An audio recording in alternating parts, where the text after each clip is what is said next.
이재명 대표의 선거법 항소심 선고 날짜가 3월 26일로 잡혔습니다. 꼭 한 달 남았는데요. 대법원 확정 판결은 633 원칙에 따라서 6월 26일 전에 나와야 합니다만 법조계에선 5월도 가능하다라는 의견이 많다고 합니다.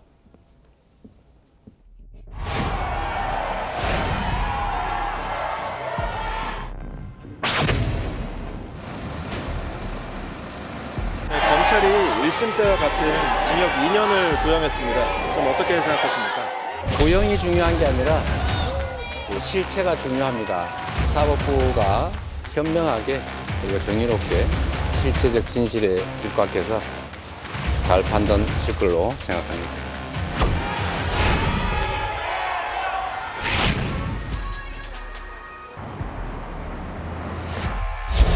1심 6개월에 끝냈어야 되는 재판을 억지로 끌어서 2년 2개월까지 끈 것이 저는 비상식이라고 생각하고요. 이재명 대표 선고기일이 26일로 잡히면서 결과적으로 저는 대법원 판결이 한 2개월 정도면 대법원 판결이 날 거라고 보거든요.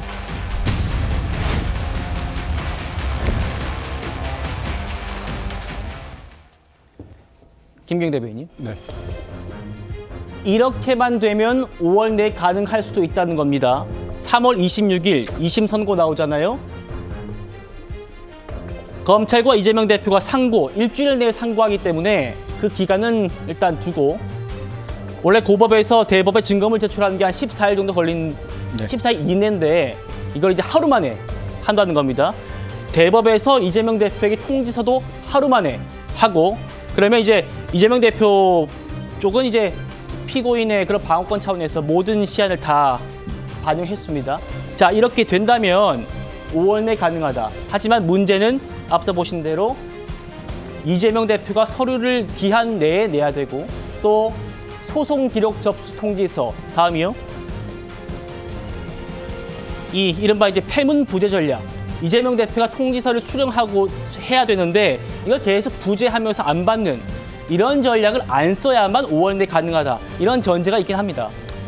그러니까 그 2심에서 이거 할 때 처음에 이게 시간이 늦어진 이유가 계속 뭐 패문부재, 그다음에 또 이사불명 이런 전략을 쓰지 않았습니까? 근데 2심에서 한번 썼기 때문에 대법원 입장에서는 그냥 국회의원 회관으로 갖다 주면 됩니다. 그렇기 때문에 그 부분에 대해서는 더 할 수 있는 게 저는 없다고 보고 네. 무엇보다도 이재명 대표께서 굉장히 무죄를 확신하고 계시지 않습니까? 그렇다면 저 같으면 빨리 대달라. 그리고 저는 항소 관련해가지고 제가 의견 진술서도 굉장히 빨리 낼 거 있습니다. 빨리 낼 것 같습니다. 그런 차원에서 저는 충분히 5월 내에 가능하다고 보고 무엇보다도 조희대 대법관께서 633 원칙을 말씀하시지 않았습니까? 네. 근데 3개월을 충분히 쓰라는 게 아니라 적어도 3개월 이내는 끝내라는 얘기입니다. 그런 관점이고 그다음에 최종심, 마지막에 최종심 같은 경우는 사실심이 아니라 법률심입니다. 구체적으로 뭐 증인들을 불러서 증인들을 많이 불러서 침대 축구를 할 수도 없고요. 그렇다고 해서 뭐 변호인단을 갑자기 바꿀 수도 없습니다. 그러니까 서류상의 문제이기 때문에 이 부분에 있어서 대법원의 어떤 의지만 있다면 저는 당연히 5월 내 선고가 가능하다. 그게 이재명 대표를 위한 길이고 국민들이 서로 만약에 조기 대선 국면에 이르게 된다고 한다면 선택할 때 뭔가 불확실한 상태에서 어떤 사람을 뽑는다고 한다면 그 결과에 대해서 누가 그걸 수긍을 하겠습니까? 그런 차원에서는 이재명 대표께서 저는 20일간의 길마저도 한 2, 3일 안으로 확 줄일 수 있을 거라 저는 믿고 싶습니다. 확 줄일 수 있다. 김영주 의원님. 네. 이재명 대표가 소위 이제 지연 전략을 쓰더라도 법조계에서는 대법원이 의지만 있다면, 의지만 가진다면 5월 선고 충분히 가능하다. 이런 얘기가 나옵니다. 같이 보시죠. 대법원이 절차 진행과 심리를 신속하게 한다면 대선 전에 충분히 선고할 수 있다. 논란과 혼란을 피하기 위해서라도 대법원이 대선 전에 이재명 사건을 선고해야 한다. 여기가 핵심 같습니다. 네. 그러니까 빨리 선고해야 된다. 그 명분이 나라가 혼란과 논란을 피하기 위해서는 대법원이 뭔가 역할을 해줘야 되는 것 아닌가? 네. 어떻게 말씀 주실까요? 저는 뭐 헌재하고 대법원이 뭐 짜고 한다 그렇게 말할 수는 없습니다만은 사실은 헌재의 기준으로 3월 중순했을 때 5월 중순이 대선이 되는 거 아니겠습니까? 사실은 인용문을 쓰는 데 있어서도 한 달 정도 인용문을 쓸 수 있거든요. 평의를 통해서 헌재가 완전한 합의에 이르기까지 충분한 평의를 하고 그에 따라서 결과를 내고 그 결과에 따라서 그 결정문을 쓰는데도 한 달이 걸릴 수도 있다고 보여지거든요. 헌재가 결정을 차분하게 하면 된다. 네.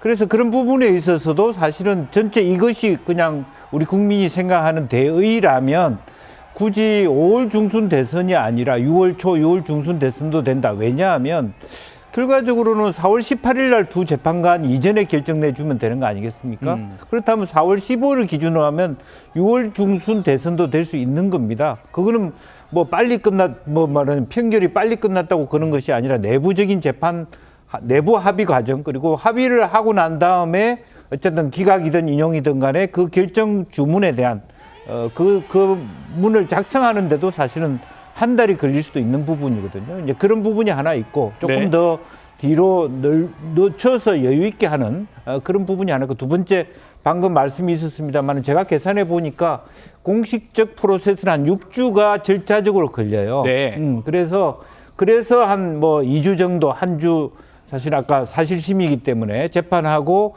결정문 냈는데 2주라면 사실은 8주라면 사실은 빠듯빠듯하게 5월 말 6월 초선 정도는 뭐 지금 현재 우리가 이 보고 있는 과정은 너무 과하게 이제 아주 신속하게 한다는 전제에서 네. 아마 이재명 대표는 중간에 이게 말하면 헌법위헌 청구 소송까지도 할 수도 있어요. 여러 가지 그렇죠. 다양한 어떤 주문들을 필요로 하기 때문에 예상 외의 어떤 시간들이 일주일 더 갈 수도 있는 것이고 이번에도 보니까 2심 결과를 거의 한 달 뒤에 내지 않습니까? 네. 마지막 재판 이후에 3월 26일 같으면 한 달이 되어서 결정을 내기 때문에 이제 그런 부분도 우리가 변수가 아닐 수가 없습니다. 그래서 그런 의미에서 본다라면 6월 초 정도를 좀 타켓을 잡아서 서로 간에 신축적으로 입장을 만들어 간다라면 국민에게 큰 혼란은 줄일 수 있지 않겠나 그렇게 볼 수 있습니다.